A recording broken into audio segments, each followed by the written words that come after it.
रहाणे की 2016 की सलाह क्या ऑस्ट्रेलिया की किस्मत बदल पाएगी? क्योंकि जो रहाणे ने स्पिन खेलने की सलाह शायद आईपीएल में दी थी, वह सलाह क्या ऑस्ट्रेलिया की किस्मत बदल पाएगी? क्योंकि ऑस्ट्रेलिया के बल्लेबाज स्पिन नहीं खेल पा रहे हैं। जो रविंद्र जडेजा हैं और रविचंद्रन अश्विन हैं, उन्होंने कमर तोड़ के रख दी है शुरुआत के दोनों टेस्ट मैचों में। पहला मैच तो एक पारी से हार गए थे, दूसरे मैच में खैर थोड़ा बहुत इज्जत बचाई तो विकेट से हारे थे दूसरी सेकंड इनिंग खेल के, और पहले मैच में तो सेकंड इनिंग भी नहीं हुई थी और एक ही इनिंग भारत ने खेला था और एक इनिंग से हराया था ऑस्ट्रेलिया को। तो क्या अजिंक्य रहाणे की सलाह ऑस्ट्रेलिया की किस्मत बदल पाएगी? कुछ ऑस्ट्रेलिया जो बिल्कुल बेबस, बिल्कुल लाचार नज़र आता है भारत के सामने, कुछ टक्कर दे पाएगा क्या अजिंक्य रहाणे की सलाह से? स्पिन कैसे खेलें, वह कुछ क्लिप जो हैं मौजूद हैं, उससे कुछ सीख करके ऑस्ट्रेलिया तीसरे टेस्ट मैच में क्या कुछ कमाल करेगा? क्योंकि भारत के जो स्पिन है वह बहुत ही बेहतरीन हो गई है।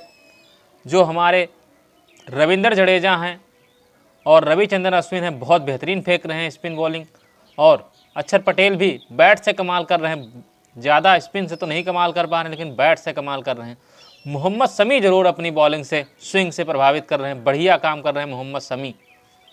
और भी जितने बल्लेबाज हैं भारत के, रोहित शर्मा बढ़िया काम कर रहे हैं। बल्लेबाज तो खैर ठीक ठाक काम कर रहे हैं, एक दो बल्लेबाजों को छोड़ दिया जाए, बाकी बल्लेबाजों ने बढ़िया काम किया है। तो बल्लेबाजी तो अपनी जगह पे, लेकिन ऑस्ट्रेलिया की यहीं पे बात करनी होगी ज़रूर, क्योंकि ऑस्ट्रेलिया की जो बल्लेबाजी है वह अभी बहुत बिलो खेल रही है। उनके जो बल्लेबाज हैं रन ही नहीं बनाना चाह रहे। लगता नहीं है कि जब वार्नर खेलते हैं, स्मिथ खेलते हैं, लवसाने खेलते हैं, ट्रेविस हेड खेलते हैं, या पीछे कमिंस हैं, या और उनके जो बॉलर, सिर्फ मर्फी ने बढ़िया बॉलिंग की थी, नाथन लायन ने भी थोड़ा बहुत प्रभावित किया था, लेकिन मर्फी ने बहुत बेहतरीन काम किया। तो अब देखना ऑस्ट्रेलिया की टीम में भी परिवर्तन होने निश्चित हैं, और भारत की टीम में भी परिवर्तन होने का। जहाँ तक केएस भरत को ना खिला करके अब की बार ईशान किशन को मौका दिया जाएगा, क्योंकि ईशान किशन एक अच्छे बैट्समैन हैं। ऋषभ पंत है नहीं, तो ऋषभ किशन की तो बल्ले बल्ले है, बनती है ये जगह, तो हो सकता है उनको हटा के खिलाया जाए। और राहुल को भी ड्रॉप किया जा सकता है, राहुल ने भी कोई खास काम नहीं किया, तो राहुल को भी हटाया जा सकता है। ऑस्ट्रेलिया की तरफ से शायद वार्नर ना खेलें और कमिंस ना खेलें, लेकिन ये सिर्फ अभी कहने की बातें हैं। वार्नर खेल सकते हैं, वार्नर तो बढ़िया हैं, लेकिन उन्हें ज़्यादा रन नहीं मिला। लवसाने, ट्रेविस हेड ने जरूर बढ़िया काम किया था एक मैच में, हालांकि बाद में उनके विकेट गिर गए थे, वो अलग बात थी, लेकिन एक टाइम पे 60 रन पर एक विकेट था, उसके बाद 113 पर आउट हो गए, वो तो बहुत ही निराशाजनक था। लेकिन एक टाइम बढ़िया काम किया था ट्रेविस हेड ने, ज़बरदस्त बैटिंग भी की थी, 30-35 रन बनाए थे, बहुत तेज़ बनाए थे। तो टॉम मर्फी थे, बढ़िया काम करते हैं, लायन भी बढ़िया काम करते हैं, लेकिन इनके जो फास्ट बॉलर हैं वह उतना कमाल नहीं कर पा रहे हैं, और उतनी बेहतरीन कैप्टनसी भी नहीं कर पा रहे हैं। लग नहीं रहा उनकी कैप्टनसी से कि कुछ एक्स्ट्रा या कुछ एडवांस पेश करेंगे जिससे भारत को चुनौती होगी।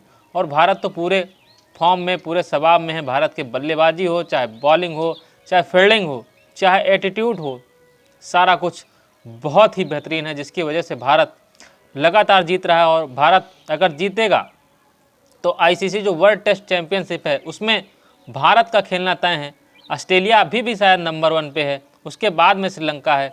तो देखना है, पहले ऑस्ट्रेलिया, फिर इंडिया, फिर श्रीलंका।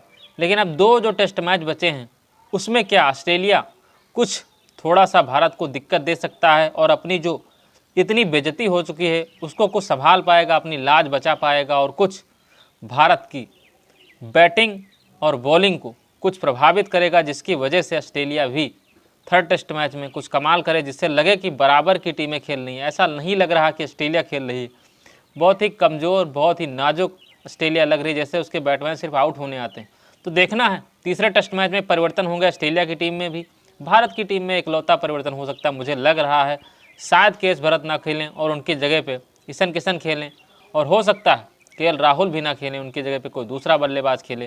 तो ये 2 परिवर्तन मुझे दिखते हैं, बाकी नहीं दिखते। लेकिन ऑस्ट्रेलिया की टीम में ज़रूर परिवर्तन होंगे। उनके जो बैट्समैन हैं, ओपनर हैं, वो भी नहीं कुछ कर पा रहे। उस्मान ख्वाजा हों, चाहे वार्नर हो, चाहे स्मिथ हो, लवसाने हों, और पीछे के सिर्फ पीटर हैंडस्कोप जो उनके विकेट कीपर, उन्होंने बढ़िया काम किया। ट्रेविस हेड भी अब की खेल सकते हैं, कैमर ग्रीन को खिलाया जा सकता है, मैक्सवेल हो सकते हैं, अब की बार उनके में वेरिएशन आ सकती है। लेकिन देखना है क्या होता है थर्ड टेस्ट में, क्योंकि थर्ड टेस्ट में अगर ऑस्ट्रेलिया कुछ भारत को टक्कर देता है, तब तो जो ये गैप मिला है इतने दिन का, 4-5 दिन का, उसका कुछ फ़ायदा होता है कि नहीं, ये तो देखने वाली बात होगी।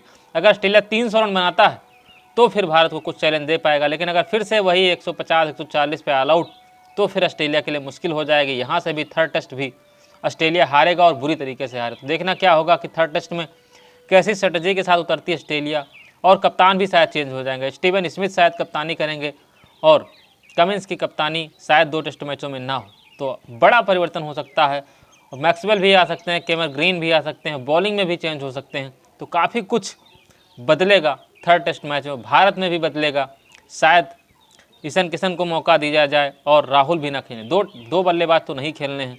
देखना है क्या होता थर्ड टेस्ट मैच में। मिलेंगे आपके साथ, तो बने रहेगा वीडियो के साथ।